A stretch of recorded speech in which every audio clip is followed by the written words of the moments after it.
Okay, Milos advances to his fourth career ATP Masters 1000 quarterfinal, and he'll take on Dogo Polov. Okay, question for Milos? Is there a belief system changing in the locker room that players that are pushing like you are and Dogo Polov are starting to win those matches against the Murrays and the Nadals that maybe weren't in the past? Yeah, there is. I think sort of the moment that put the most light on it happened earlier this year with Stan beating Novak and Rafa in the Grand Slam stage, because I think it is the hardest in 3 out of 5 sets, and I think everybody sort of in that top 10 range, just a little bit outside, trying to break through, took like a deep breath and said, "Why can't that be me?" Is it actually a topic of discussion amongst when you're in the locker room or player lounge areas, or is it more like a perception that you all feel that way? I don't know if it's a topic of discussion, but it's something that sort of gets around but never being said directly, and I don't know. I guess the best way to feel it and to describe it was guys going into that match don't feel like they're facing somebody that's invincible. They feel a little bit more vulnerability against those top guys, and they just try to exploit that. They know that the window is still very small, but at least they see a window of opportunity there. So go just a little bit further on that, Milos. What's the feeling when you know before where you're not going to come through against Roger or Rafa or Andy, and now when you have a chance, can you just describe what it's like within your mind? Well, for me, I don't think there's really many matches that have come back from a breakdown in the deciding set or in the second set after being a set down. So that sort of happened today. I think that's an aspect of it, but I think it's also something that we've really focused on, the attitude approach throughout matches with my coaches, and I think there's a lot of pieces to it, but I believe that the most common thought is you watch the match and you see somebody that you feel like you can compete with, or maybe you feel like you can beat, or in a situation and they beat one of the top guys, and the feeling is, why can't I do that?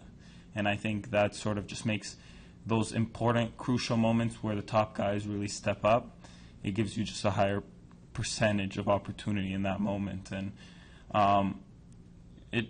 it's a lot. When you give somebody a little bit to grasp onto, they're going to try to take it all. And I think that's what the guys outside that top 4 group are really trying to sort of claw away at, and they're finding that little window.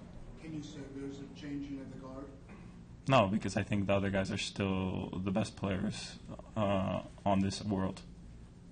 Do you think that's more about the Stan breakthrough being the impetus for that change, or is it about the other guys getting older as well, and maybe? No, I think there's a lot of factors on it. I think the Stan breakthrough was the one that was really magnified the most.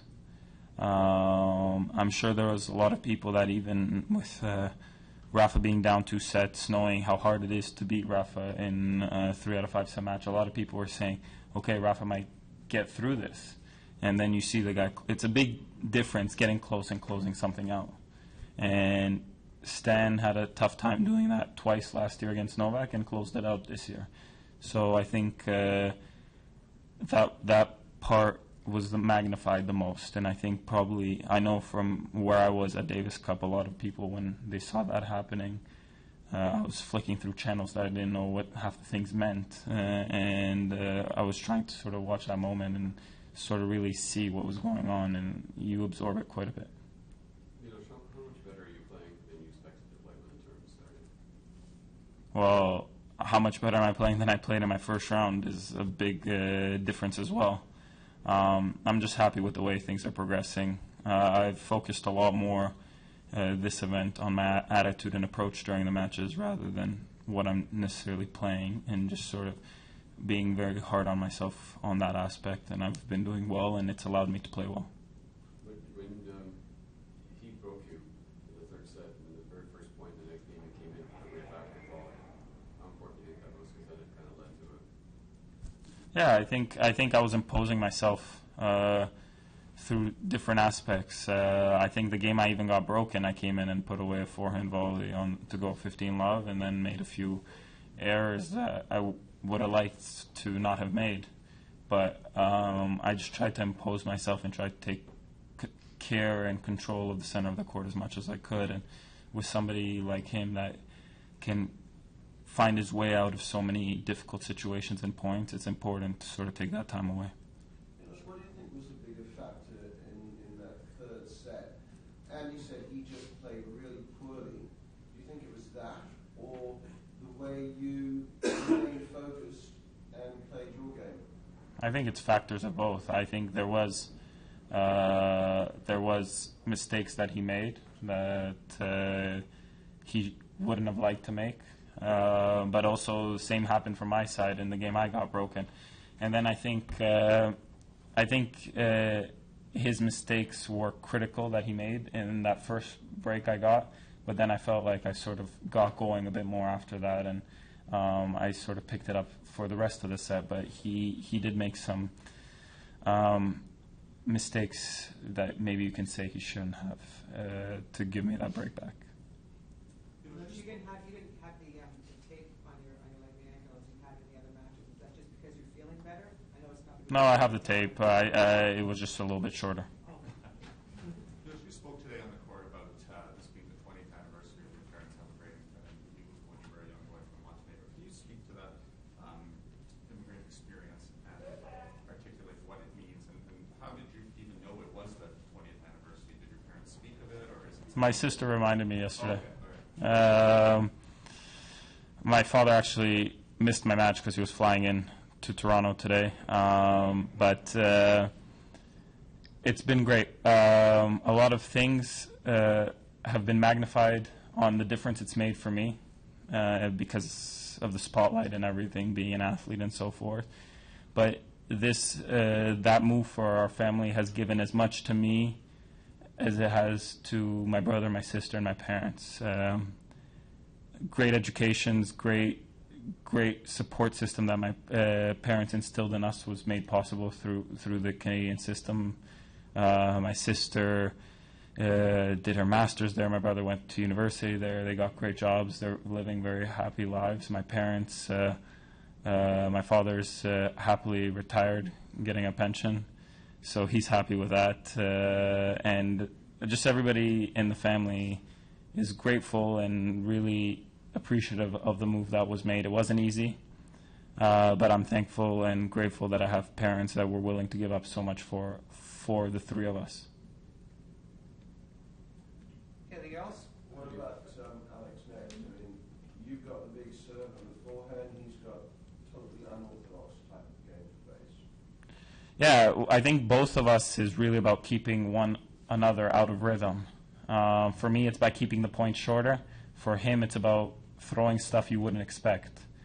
I think the most important thing, obviously, my serve is, and the beauty of that is nobody can affect me. The ball's in my hand, and I toss it up, and I serve when I want to. And the most important thing, I think, is going to be about controlling that center of the court, sort of stepping up, and when I do get ahead in the point, staying ahead, and like I was today, closing at certain situations, keeping the pressure on him. And obviously there's going to be certain parts of the match that I'm just going to have to play a little bit more and make him play. But it's all very situational stuff. But I think dictating and imposing my game on him rather than him imposing on me is the most important thing. Milos, in addition to obviously staying healthy and in addition to just improving your game, what would you consider a successful year for you? Making the year-end Masters in London, and then some, and who knows what that and then some will be. Anything else? Thank you.